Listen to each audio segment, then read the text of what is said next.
Good evening, dear viewers. Hello and welcome to a new episode of Business Insider. I'm your host for tonight, Mohammed Abdelrahim. And Egypt is hosting for the first time G20 meetings. This Thursday is the third and final day of these meetings that are in preparation for the ministerial meeting of the G20 and then the heads of state meeting later this year. This marks the first time the gathering has been held outside the group's member states since its establishment in 1999. And the G20, comprising the world's largest economy, accounts for almost 80% of global GDP and 75% of global trade. In a statement by the Foreign Ministry here in Cairo, it said that the meeting was held in coordination with South Africa, which holds the G20 presidency this year, with discussions focusing on the escalating challenge of global food security. A number of other main topics were discussed at the meetings here in Cairo from September 1st to the 3rd. We'll be discussing all of them. And we have the pleasure of having with us here in the studio Engineer Amany Shenawy. She is an economic expert, she is a chemical engineer, and she is a member of NGO working group here in Egypt. A very good evening to you, Engineer Amany. Always a pleasure to have you with us. Engineer Amany, allow us please, and allow us, dear viewers, as we always do in the program, first to watch a report about our main topic, and then when we come back we'll start our discussion. Minister of Finance Ahmed Koshuk has presented Egypt's and Africa's priorities for achieving food security during a G20 meeting held in Cairo. Minister Koshuk stressed that Egypt has worked to expand agricultural land, boost productivity and ensure the availability of food supplies in sufficient quantities. He explained that the government funds a variety of programs to support farmers, encouraging them to expand their operations and enhance the competitiveness of the agriculture sector. He added that food subsidies form a key pillar of Egypt's social protection strategy, noting that the state allocates approximately £165 billion to subsidize essential food commodities, benefiting over 60 million citizens. This is in addition to the expansion of the Takaful and the Karama program, which covers 5 million families and links support to education and health outcomes. Minister Kojuk emphasized that national efforts must be complemented by regional and international partnerships to achieve universal food security goals. He highlighted Egypt's hope for a greater role from international institutions in mobilizing resources to finance more sustainable agricultural investment and address climate challenges.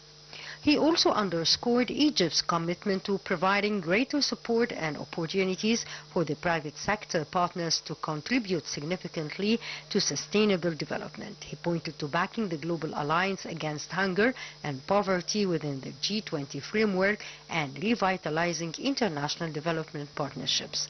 The finance minister affirmed Egypt's commitment to strong partnerships in building fair, cohesive and resilient food systems capable of withstanding climate change. He said that Egypt is working together towards a fairer, more sustainable food future that responds to the needs of developing and African countries, warning that the global rise in food prices burdens public finances and hinders growth and development in developing and African nations. The minister added that serious action is needed to address global financial system imbalances, the development financing gap, and the climate challenges. He stressed the importance of harnessing technology and artificial intelligence applications to tackle contemporary crises and achieve food security.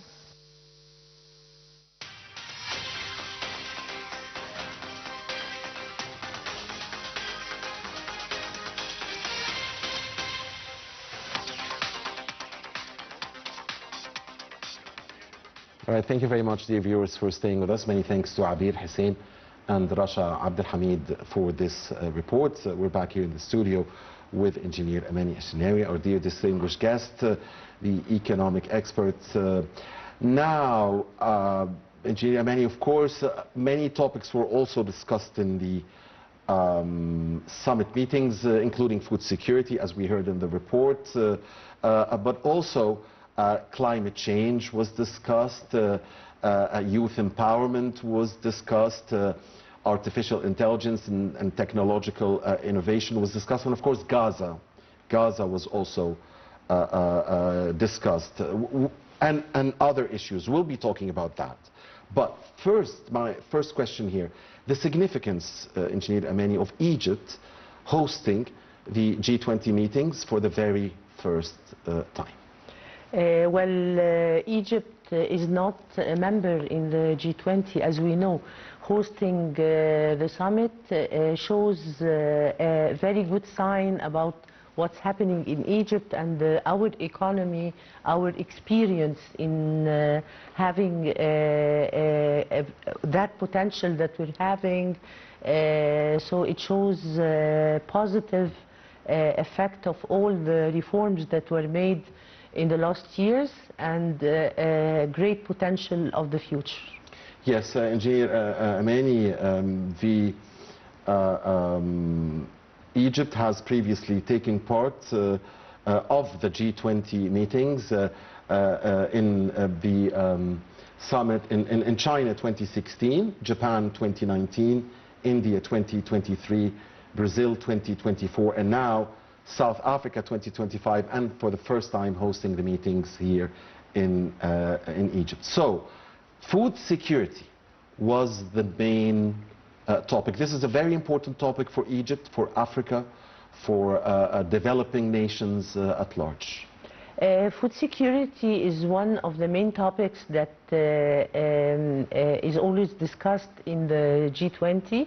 They have they focus on this point always, and in this time food security is being a great issue, not only for the climate change which affects the food security, but also for what's happening around us, the wars and the aggressiveness happening, that people make other people starve and cut the food supplies and cut the supply chains that carries the food to them, not caring about humanity and not caring about the food security of citizens.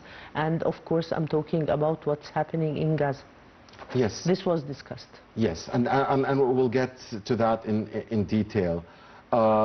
Again, just some facts that these meetings, as we mentioned, are in preparation and are preparing the recommendations to be adopted by the ministerial meeting of the G20 group in South Africa on the 19th of September, and also will be part of the official record of the G20 summit scheduled for Johannesburg on the 22nd and 23rd of September.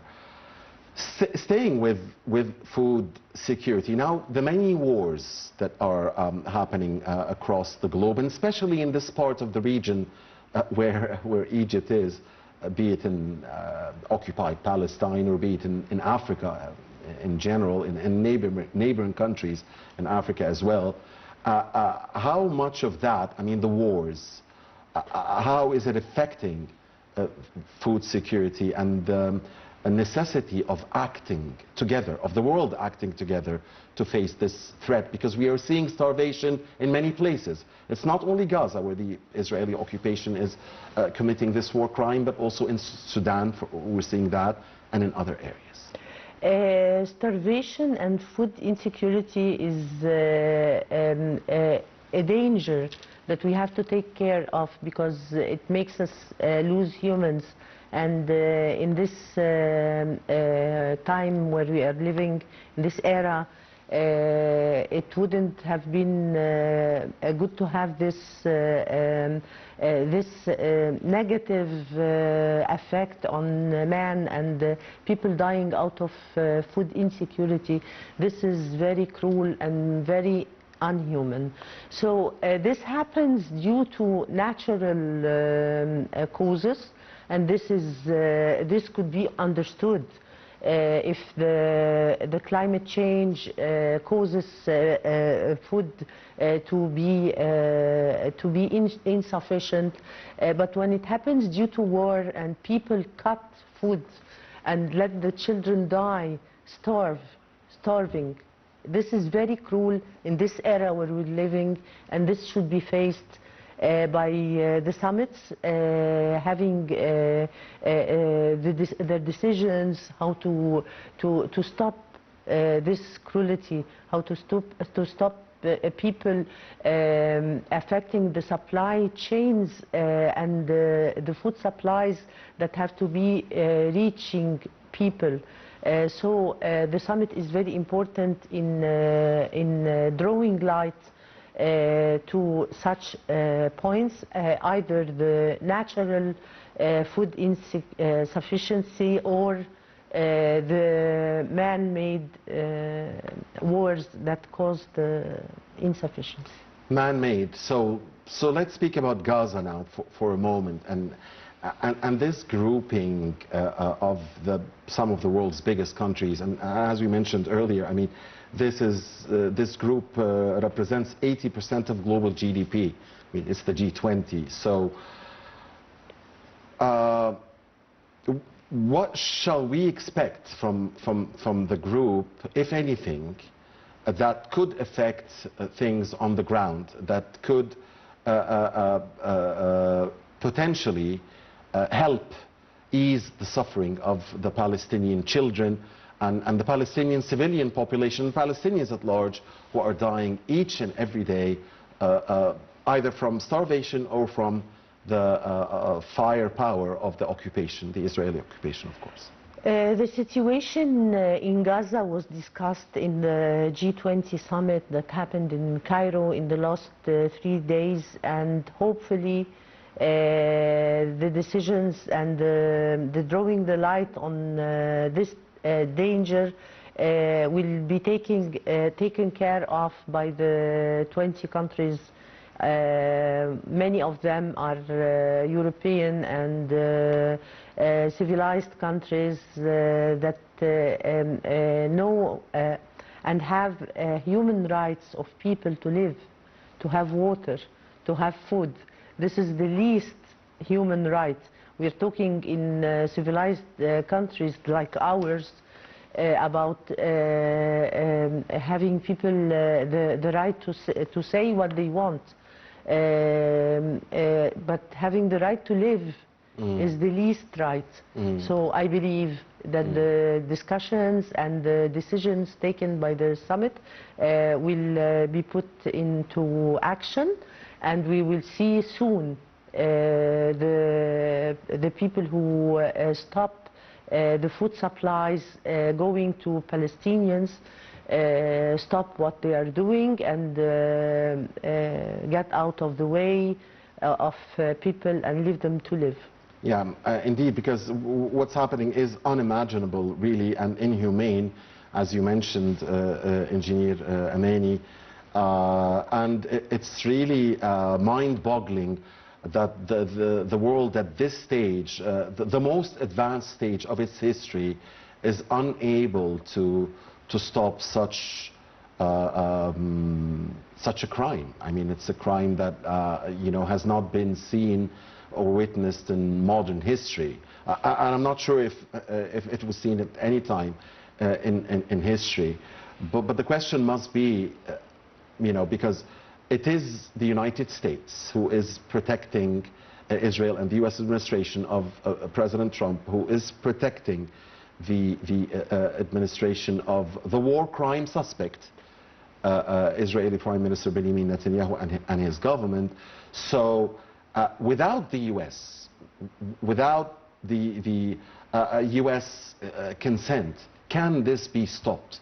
I mean, without the will of the US, even if the rest of the world wants this to stop, the starvation of Palestine, the willful, the Israeli willful starvation of Palestinians, can the world do anything against this biggest single power? I believe yes, if the whole world stands for the right of people to live, and this is the least right of humans. If people are talking about the right to talk, what about the right to live? Come on. I believe this, we're going into a description that I don't like to say, but it's a shame.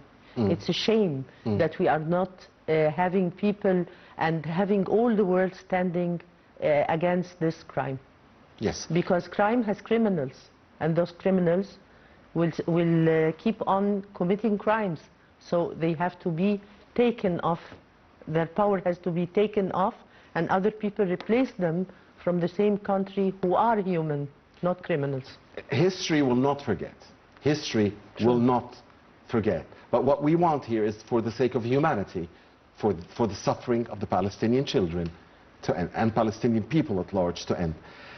Engineer Amany, again, Cairo hosting these meetings is a reflection of its growing role, of course, in international affairs and its active participation in global affairs, in the regional affairs and in global affairs. Egypt is a gate to and from Africa, is a gate to and from, you know, it's a link, natural link between north and south, east and west. Even some might say between the developed world and the developing world.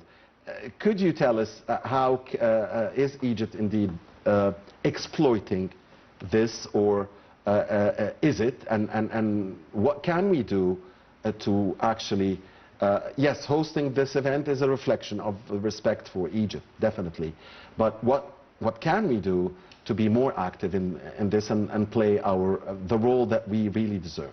As you said, Egypt is the heart of the world. It's really in the middle of everywhere. It's the door to Africa. It's nearby Europe, Asia. It's really the heart of the world. So our geographical place made us responsible of many events and many happenings that are happening around us. The starvation of people in the south, the starvation of people who are being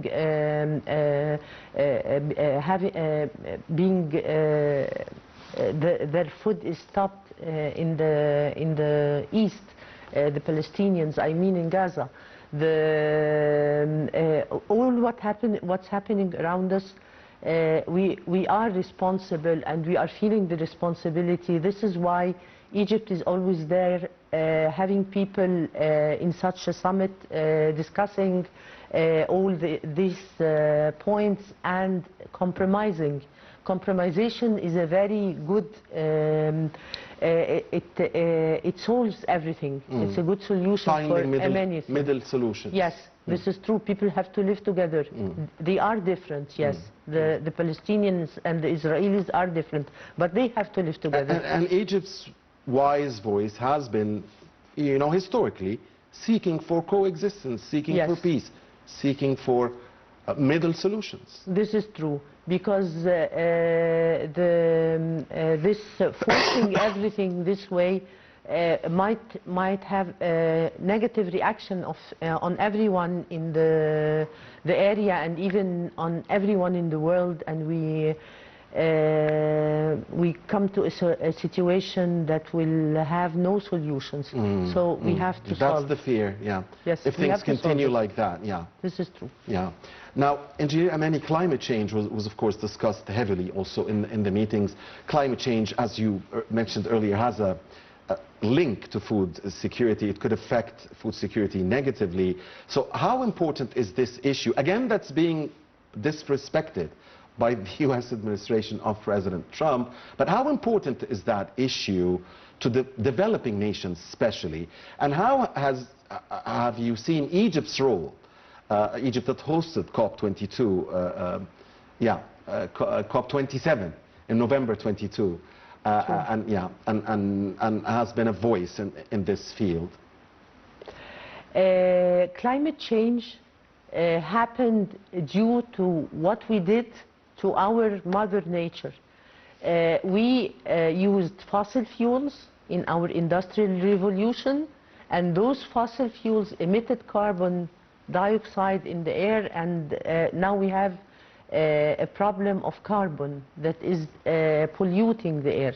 So we are having some efforts to reduce the carbon emission, and to reduce the carbon that is in the air that caused the climate change.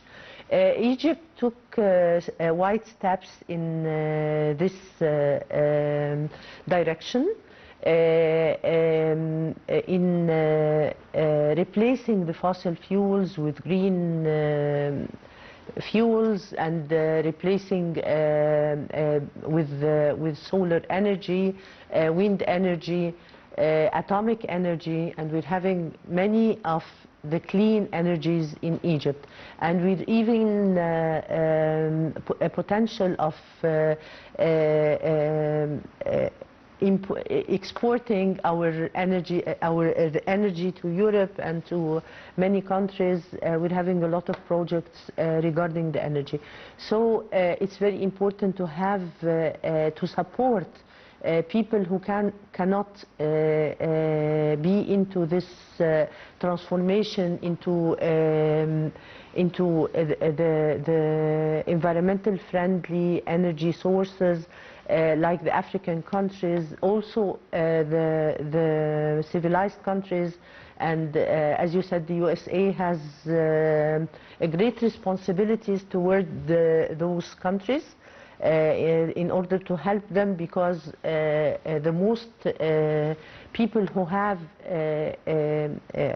who use the industrial revolution and have a lot of machinery are the most people who polluted the world. So the responsibility is there on all of us in order to have back a clean weather and to stop the climate change. Absolutely. And this is a grouping, you know, it's a perfect grouping really, that has like the world's leading industrial countries like the US and the French and the Germans and others, and it also has the BRICS group, Brazil, Russia, India, China, and South Africa, and also we have countries that are, Saudi Arabia is there, and Egypt is an observer. So when this group sits together, we should, you know, we can be greedy and anticipate middle solutions, like you mentioned earlier. We want middle solutions so that the developing nations won't continue to be hurt, as always, by the acts of the developed ones. This is true. Having middle solutions, compromising is always a solution. And without compromising, people won't be able to live together. So this happens economically, environmentally. We have to compromise. We have to have decisions that with reducing the fossil fuels and with having green energy on the table. So we have to share it. Those developing countries can produce green energy, and we have a great potential in Africa to do this with all the sun, the African sun, and all the resources, the wind and everything. One of the most clean energy is the atomic energy, and now we're having one at Dab'a. So going steps towards the clean energy is very important and urgent, because what we did to our earth has to be stopped, and we have to start refining the atmosphere. Maybe we can have good weather someday, but of course this takes a lot of years it takes a lot of time in order to reduce a little percentage of the carbon that pollutes the air and that makes all those climate changes. It takes 50 years in order to reduce a little percentage of what we did, so it takes 50, so we have to start in order to have our atmosphere clean maybe after hundreds of years. Yeah. Yes, we are late. Just in case that any of our viewers doesn't know exactly the members that constitute the group, I'll be just saying them in alphabetical order. Argentina, Australia, Brazil, Canada, China, France, Germany, India, Indonesia, Italy, Japan, Republic of South Korea, Mexico, Russia, Saudi Arabia, South Africa, Turkey, the UK, and the US. The EU, and since 2023, the African Union as well. So here, having the African Union must be something good for Egypt, for South Africa, for all of the continent. This is true. Africa has a lot of potential, a lot of developing countries like Egypt, like South Africa, like the other African countries. Nigeria. Yes, Nigeria. Kenya. We're talking about the big economies here. Yeah, we're having a lot of potential here and developing countries, so this Morocco. is very good that we're into the G20 and we're effective as Africans.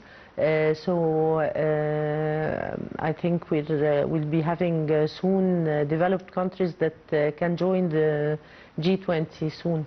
Okay, if we are greedy and thinking about only our continent is a youthful continent where youth represents the majority of its population. Youth empowerment was discussed heavily at the G20 meetings, Engineer Amany. This is true. I heard the Saudi representative, and he's a youthful person. He was talking about empowering the youth through technology and through empowering them, make them use the AI and the new strategies. They have to be economically empowered, and of course having youthful continent and our country is a youthful country, Egypt too, because we're having the majority of people in Egypt are youth. So we're always talking about empowering youth and empowering women. Yes. So this is very important to have an empowered youth, to have empowered youth in your country. Because youth are the future, and the developing and the future of development is measured by the health and the education of youth. And we're having big plans for youth, their health, their education, and the technology, the learning AI and using the AI and using all the technologies that are available. Okay, so since I just mentioned some of the biggest African economies, I want to be precise. Of course, we cannot neglect Algeria or Ethiopia from the list, of course, as big African economies, along with other, of course, dear African countries. Artificial intelligence and technological advancement is also an area that was discussed at the meetings. What can you tell us about that? About the importance also, Engineer Amany, of bridging the gap between the developed and the developing world when it comes to technology? Technology is very essential for countries to grow, for youth to learn. Of course, in Egypt we are taking great care of the youth in schools and in universities, learning how to use the technology, the software, all the applications, all the apps that are used now, and having online accessibility for having all our daily life accessible online. We're having very quick connections in Egypt. We're having either through mobiles and G5 that is working, and through the internet, our cables. we're having, and this is very important to have technology and to apply technology everywhere in banks, in all our daily life. Knowing how to use the AI is very important, because we always say that you use the AI and you don't let the AI use you, so you use it as an app, as a helper, as your helper, and this is very important in having work done. Yeah, it's very important also for it not to be an enemy, yes. because there is fear, of course, it could be an enemy in the future. It knows too much, because as long as you're asking the AI, so the algorithms are working in a way that they are being taught. They are taught how you think, or your points of focus in life. If you're a doctor, you're asking a question because you're a doctor, so he will answer you in technical words as a doctor, and so on. If you like to play a game or something and you're asking, so he gets and he is taught by time how to give you the information and what's for you.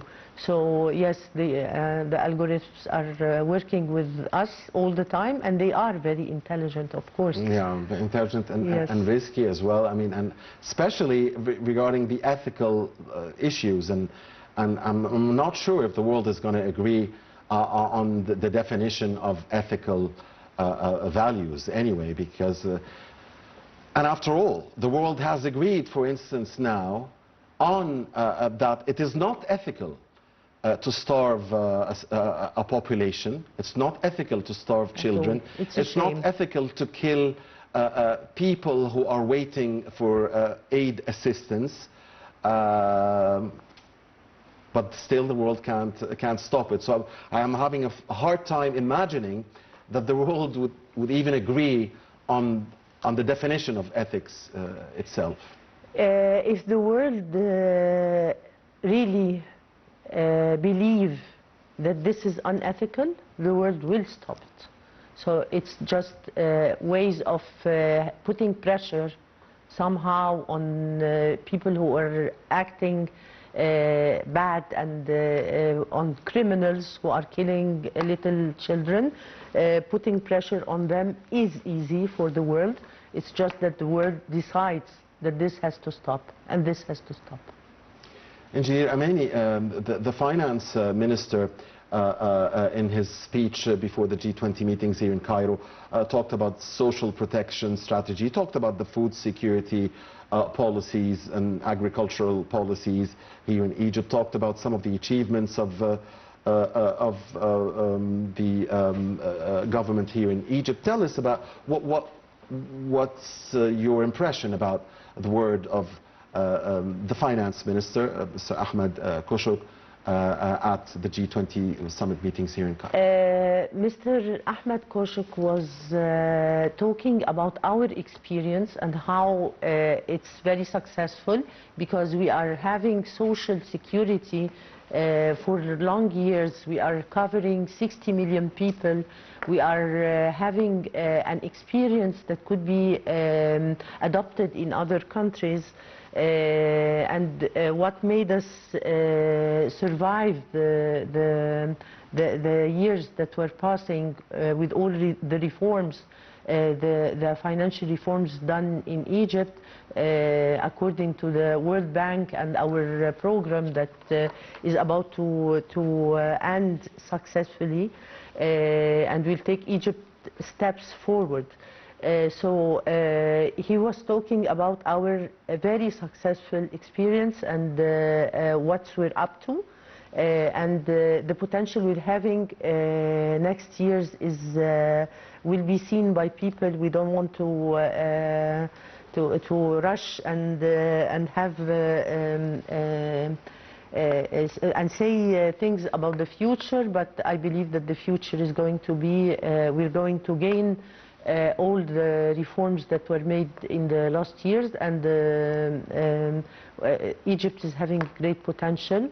We had a great experience in Takaful and Karama that they talked about. The solidarity programs, yeah. Yes, this was a very important... You worked in that program, right? I studied what happened and I witnessed what happened, and this is very respectful, that it's a program made for people who don't have jobs or have low salaries, until they reach higher salaries and they are removed from the program and being put on other programs such that they have their own projects. They can have loans that they make them make their own projects, or they have jobs that give them higher salaries. So it's a very a good experience in the social solidarity, and our Ministry of Social Solidarity is doing a great job in the programs. Engineer Amany, this meeting, the G20 meetings in Cairo, tackled declaration sets and common priorities to enhance domestic resource mobilization and apply innovative development financing mechanism. What can you tell us about these 2 points? Prioritizing domestic resource mobilization and also applying innovative development financing mechanisms. This is to be presented, of course, to the ministerial meeting later this month and the heads of state summit later this month in South Africa. Yes. For the G20. I'd like to talk about the financial innovation and what we're having in Egypt about the financial inclusion. We're having people using the internet banking, and on all levels. People, elder people, young people, women, men, everyone is using now the mobile, and you don't have to go to the bank. You can use your mobile, transfer the money, you get your salaries. We're having people have all the money through the bank. This is very important, and we took steps, wide steps towards the financial inclusion and having people using the banks. The innovation in many financial in having the internet selling. People sell through the internet. You don't have to have a shop in order to sell. Now you can even export goods through the marketing and the e-commerce. So this is very important. Having the priorities, this is very important in all aspects, to have priorities set in order to have your plans executed. Yes, and of course, needless to say, the ministers reaffirmed the commitment to sustainable development and the sustainable development agenda, and enhancing the shared responsibility to address global challenges. I mean, it's easy to say, but and again, I have to ask this again, because is there a real shared responsibility in addressing the global challenges when you have a starvation of people here and you have that one big superpower, resisting the easing of the suffering of those children, or when you have agreement on issues like climate change across the board, but again you have big countries opposing that, resisting that. Yes. So is there really a shared responsibility to facing global challenges? I mean, words are easy, but what is happening on the ground? How do you see it? And how can we reach the point where there is really a shared responsibility to the global challenges? If we talk about the climate change, for example, we all own this atmosphere. Everyone emits carbon dioxide, emits it to other countries. So it is a shared responsibility to refine our atmosphere. So or when else the we will all decision, suffer. We will Yes. suffer together, all of us. yes, Yeah. this is true. When the decision is taken that we share the responsibility, we have to share the responsibility. If people are withdrawn from this treaty, and this what happened, one big country was withdrawn because they don't want to pay the money that will support the developing countries in order to produce better energy to clean the air that they ruined. So That's this for is climate change. unethical. Yeah, This it is is, unethical. of course. Yeah. What about the other issue of Gaza, of Palestine here? History will not forget. And history might remember 50 years from now, hundreds of years from now, and say, this world that was living in the 21st century was unable, the entire world was unable to stop the ethnic cleansing, the barbaric killing and the starvation of children because of one single occupation and one single protector of that occupation. So history will remember us all very badly, I guess. People are starved. People die out of starvation. The world is looking and watching, and no one is trying to stop that. So this is really a shame. And the history will write that people didn't care even to say that this has to stop. And this has to stop. Engineer Amany Shenawy, the economic expert, chemical engineer, and member of the NGO, an NGO working group here in Egypt. Thank you very much, as always. A pleasure to have you with us. Thank you. Thank you. And thank you, dear viewers, for watching Business Insider. Please stay with 9 TV International. Goodbye.